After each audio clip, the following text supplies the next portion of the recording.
103. This is Winnipeg's #1 hit music station. Hot 103. We run the weekend. You're back on the Big Marv Show. I am proud to be Filipino. Now, I was talking about the Filipino culture with my good friend, Chrissy Troy, and I think Chrissy learned a lot of stuff about the Filipino culture.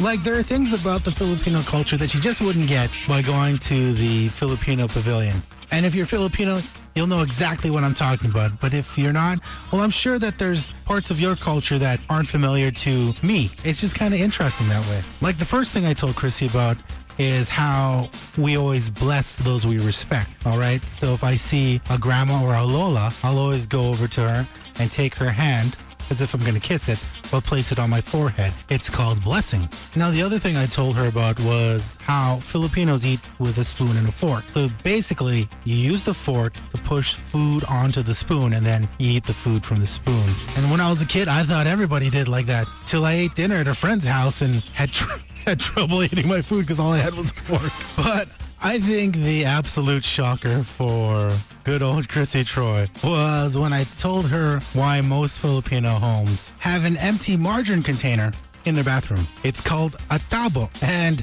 I'll leave it up to you to Google what that's used for. All right? Tabo.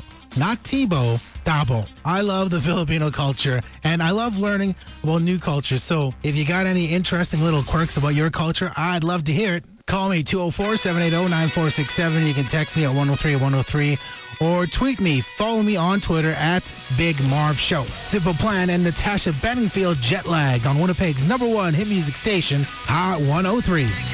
What time is it?